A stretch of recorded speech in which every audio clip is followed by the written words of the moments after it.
esta sesión. Si es tan amable, doctor, tenga la amabilidad. Gracias, señor presidente. Doctor Cruz.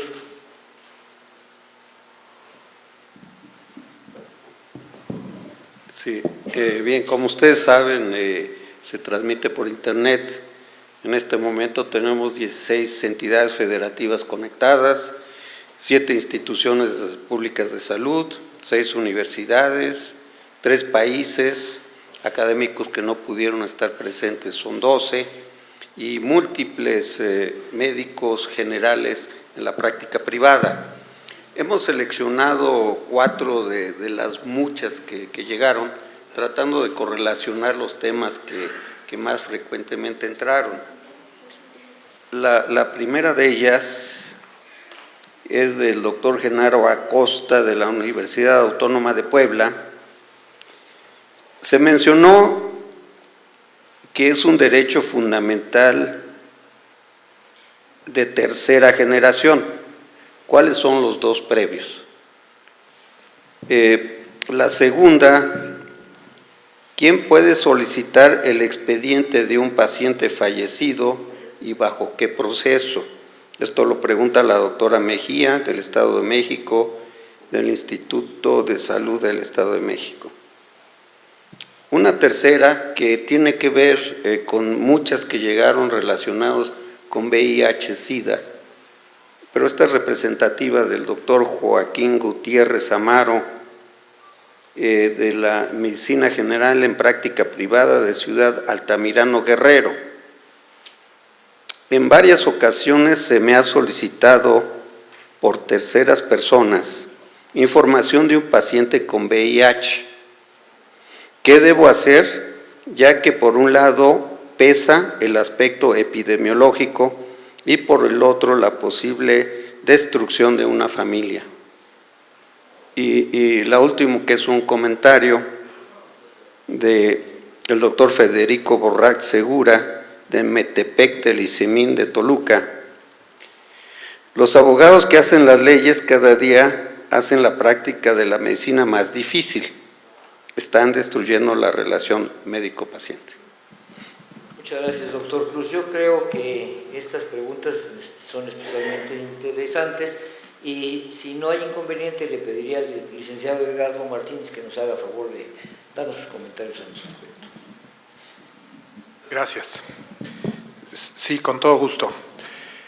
En relación con el primer planteamiento que formuló el doctor Genaro Acosta de Puebla, en relación con los derechos de primera, segunda y tercera generación, contestaré breve. Efectivamente, este derecho a la protección de datos es, como lo señala en la presentación, de tercera generación y que responde a condiciones específicas que nuestra sociedad moderna hoy enfrenta. Los 2 anteriores generaciones fueron, bueno, pues el primero el de los derechos de libertades civiles, políticas. La segunda generación correspondía a los derechos de carácter social y esta tercera generación, digamos, de derechos fundamentales y derechos humanos, corresponde a estos en donde se ubica el derecho a la protección de datos, ya a cuestiones específicas, insisto, que nuestra sociedad ha ido requiriendo y en este caso específico el mejor ejemplo o un buen ejemplo es el derecho a la protección de datos y refiere meramente a una cuestión de teoría en materia de desarrollo y evolución de derechos humanos. En cuanto a la segunda pregunta que formuló la doctora Mejía relativa a quién tiene o quién puede solicitar datos personales de personas fallecidas.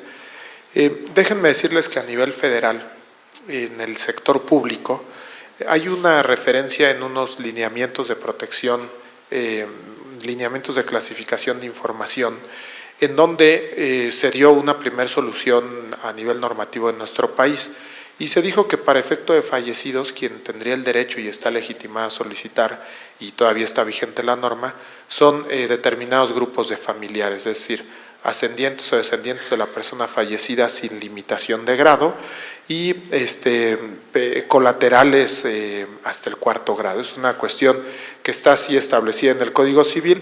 Fue una primera solución que se dio, insisto, y está vigente en el ámbito público federal, en la administración pública para ser específicos, pero hoy hemos ido avanzando y, digamos, evolucionando, y lo que se está buscando es justo entregar una definición en ese punto para que cualquier interesado en el dato de una persona fallecida pueda acceder a él y no nada más su familiar. Luego el tema va a ser quién tiene acreditado un interés suficiente para conocer el dato de este fallecido. Y digamos que serían las dos referencias que yo les aportaría para orientar la pregunta que se estaba formulando. Y por último, la tercera pregunta relacionada con información, digamos, solicitada por terceras personas de un paciente que portador o que padece esta cuestión VIH. Déjenme decirles que, y entiendo también esta otra cuestión epidemiológica y el interés personal de salvaguardar la confidencialidad y el no revelar que esta persona tiene este padecimiento. Efectivamente nos encontramos, como dicen los abogados, ante dos intereses en presencia. Por una parte, proteger la información personal de alguien, en este caso su estado de salud, frente a una situación que pudiera ser de salud pública o interés público. Ahí yo les diría que la respuesta tendría que ser, si no hay un interés público o un tema de salud pública de por medio, como ya ha ocurrido en nuestro país, digo recientemente, y déjenme referir a 2009, con esta cuestión del AH1N1, en donde probablemente este paciente cero, o como se les denomine, ni siquiera se le pidió el consentimiento para analizar su caso y tener su expediente, y a partir de eso empezar a generar soluciones, no en beneficio de un sujeto ni de dos, en beneficio de un país y de una comunidad internacional. Esos casos sí se justifica el que pueda utilizarse información sin el consentimiento de estos pacientes, en la medida de lo posible sin revelar su identidad. Ahora, si se tiene que revelar porque es necesario también para estas soluciones que se requieren por el interés público y por el interés general del país, bueno, pues se tendrá que hacer. De no ser estos casos extremos, que insisto, son de salud pública, pero que además es una salud pública definida por la autoridad, no habría como razones para divulgar información de una persona pedida por un tercero y que no viene respaldada por una justificación, como lo es el interés público, la salud general, que nos permita difundir y divulgar esta cuestión. Y aquí lo más relevante, insisto, es que no cualquiera está autorizado y legitimado para definir lo que es de interés público y salud pública. La propia Constitución y las leyes nos dicen esta cuestión, y claro que aquí tendrá que haber una definición de la autoridad sanitaria y o de la autoridad de protección de datos, haciendo una declaración, pues en el sentido de decir que sí, efectivamente es de interés público esta cuestión, y por tanto se habilita en un momento dado un conocimiento público de determinada información que no nada más sería en un momento dado la identidad de este sujeto. Creo que lo más relevante es conocer todos esos elementos del expediente clínico, pues para empezar a dar soluciones a un problema de salud pública. Muchas gracias, licenciado Martínez. No sé si alguien del auditorio tiene alguna pregunta o comentario. Por favor, doctora.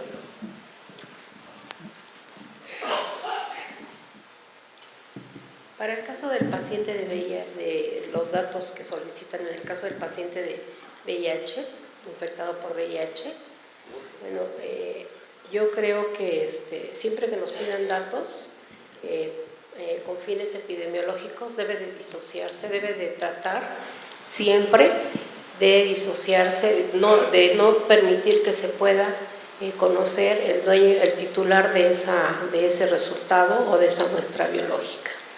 Esto es lo recomendable.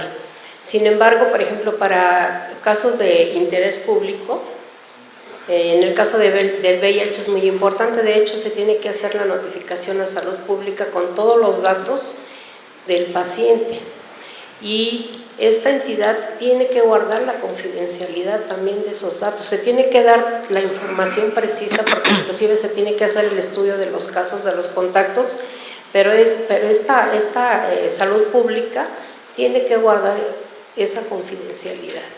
Entonces, lo que tenemos también que acostumbrar a tener ya esa cultura es del consentimiento informado.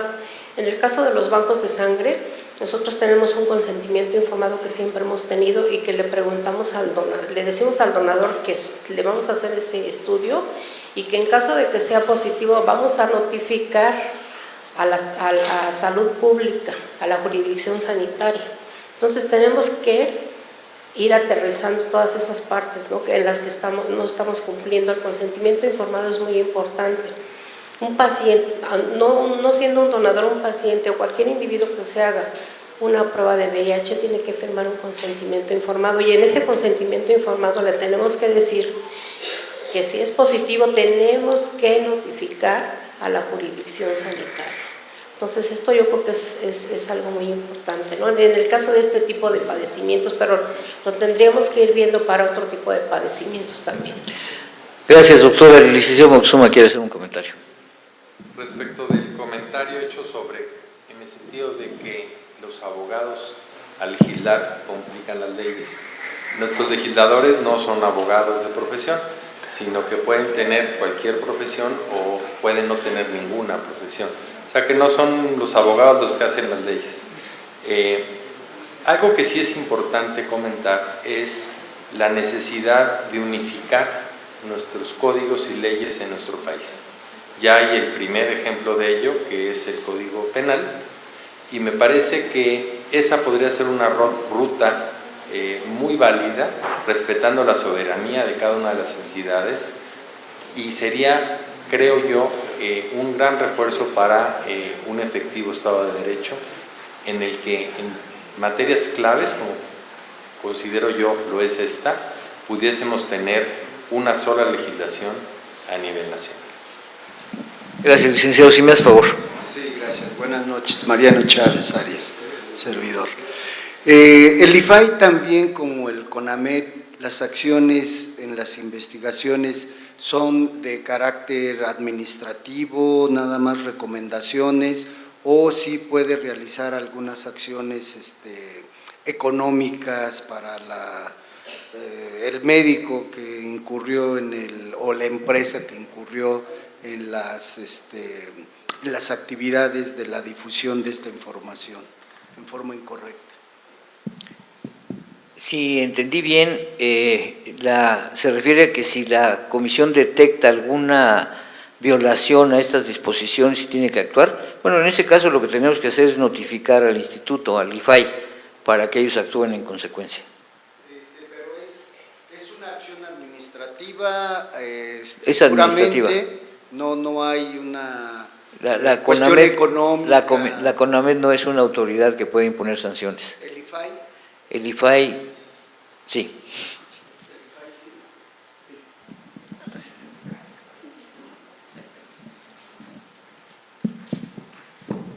Sí, efectivamente, ahí habría que distinguir, como se hizo en una de las presentaciones, el régimen de protección de datos por una decisión legislativa está dividido en si los datos personales están en posesión de una entidad pública, lo que procedería es dar vista al órgano interno de control o Contraloría, que se encargaría de revisar si se puede imponer un procedimiento administrativo, desarrollar un procedimiento administrativo con la respectiva sanción. Como ustedes conocen, puede ser una cuestión, una multa, una inhabilitación, una suspensión.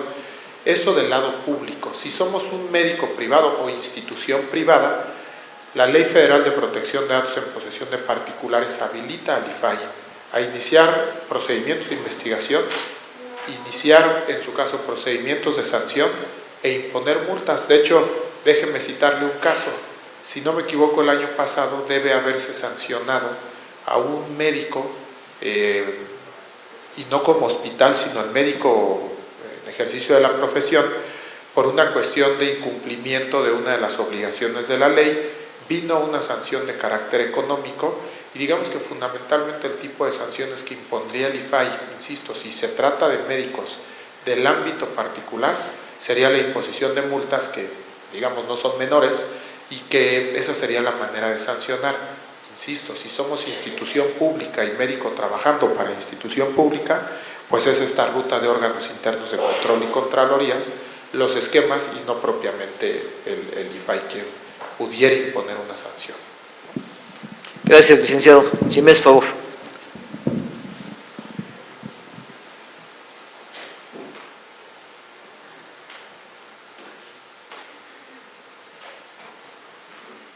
Raúl Bajonero, Centro Médico Nacional 20 de noviembre. La ley de transparencia es muy clara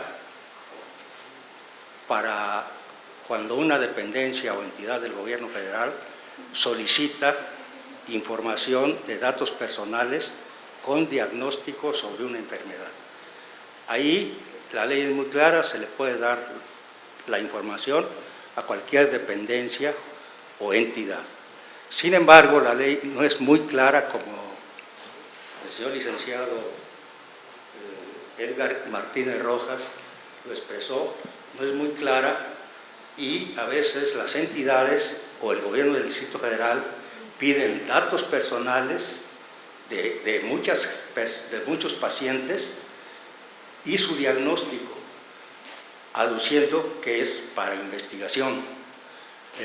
Es un problema que siempre se ha tenido y yo considero que si no hay una disposición se debe negar la información. No sé, pregunto al licenciado Edgar si estoy en lo cierto o es necesario tomar algunas otras medidas. Gracias. Gracias. Sí, le agradezco el planteamiento y creo que toca dos puntos interesantísimos. Uno, el intercambio de información entre autoridades, y en este caso del ámbito de salud. Efectivamente, el intercambio de información entre autoridades en principio es permitido y habilitado porque pues, es parte de sus funciones y de esa manera se cumplen con, por supuesto, medidas de seguridad alrededor de esto. Pero así debe de funcionar. Entre autoridades puede fluir. Ahora, con un límite. No se puede pedir todo de todas las personas. Aquí hay un principio que no desarrollé, pero hay un principio que dice que yo solo puedo solicitar los datos que yo requiera los estrictamente necesarios para la finalidad que yo persigo. Entonces, la fórmula para decir de los 20 datos que tiene Centro Médico Nacional, yo estoy trabajando en una investigación científica, ¿le puedo pedir todo el expediente clínico? Yo diría, pues depende. La investigación científica está abocada a detectar un punto específico, bien lo decía la doctora. Si no hay necesidad de identificar al sujeto, lo mejor es trabajar en un terreno de disociación o anonimato. Ahora, si se requiere, perfecto, se entrega y no hay ningún problema, pero siempre en la idea de que vamos a trabajar en terrenos de confidencialidad.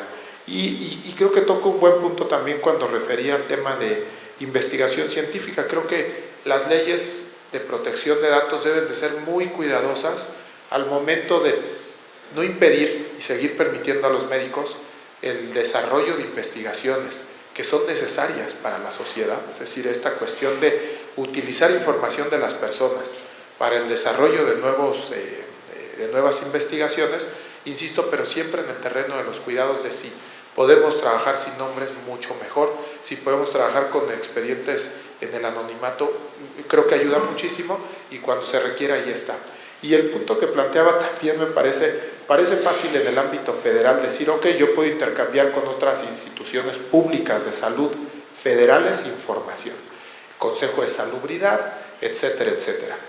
Pero no es tan claro el tema cuando tenemos que voltear hacia entidades federativas, municipios, Distrito Federal, etcétera. Hemos enfrentado esos problemas y tiene toda la razón. Hay una laguna enorme que tendríamos que llenar y que también tiene razón al decir, oigan, esperen, podemos intercambiar entre autoridades a los 3 niveles de gobierno. Yo también les diría, de manera general sí, pero con todo el cuidado que deba tener el caso para, insisto, preguntarnos qué datos son los necesarios para esa autoridad del Distrito Federal para no entregarle nada más que lo estrictamente necesario. Yo de todos modos voy a dejar mis datos porque sí quisiera que en caso de dudas o de profundizar esto yo pueda aportarles algo más. Muchas gracias, licenciado Martínez. No sé si haya alguna pregunta o comentario adicionales. Si no es el caso, señor presidente. Al no haber más preguntas y comentarios, señoras y señores, el cuerpo directivo de la Academia Mexicana de Cirugía expresa su genuino reconocimiento a las personas que han participado en esta sesión por su excelente contribución académica. Enhorabuena y felicidades. A continuación, cedo el uso de la palabra al académico Dr. Felipe Cruz Vega, secretario de la Academia Mexicana de Cirugía, para que proceda a invitar a la distinguida audiencia a nuestra próxima actividad académica. Gracias y buenas noches. Sí, señor presidente, la próxima sesión es conjunta con el Instituto Nacional de Neurología y Neurocirugía, doctor Manuel Velasco Suárez. Se llevará a efecto el martes 27 de mayo a las 7:30 en esta sede. El tema: actualidades en cirugía neurológica en el Instituto Nacional de Neurología y Neurocirugía. Va a ser coordinada por el doctor Miguel Ángel Celis López, quien es director médico del Instituto Nacional de Neurología y Neurocirugía. El tema: cirugía raquimedular, va a ser abordado por el doctor Nicasio Arriada Bendicoa, director de enseñanza de este instituto. El tema: aplicaciones de la radioneurocirugía, por el doctor Sergio Moreno Jiménez, quien es jefe de la unidad de radioneurocirugía en este instituto. El tema: microcirugía endoscópica de base de cráneo, por el doctor Juan Luis Gómez Amador, quien es subdirector de neurocirugía en esta institución. El tema: cirugía para las epilepsias, será abordado por el académico doctor Mario Arturo Alonso Venegas, médico adscrito a esta institución. Y finalmente el tema: estimulación cerebral profunda en la enfermedad de Parkinson, será abordado por el doctor Alfonso Arellano Reynoso, médico adscrito a esta institución. Este es el programa, nos vemos la próxima semana. Muy buenas noches.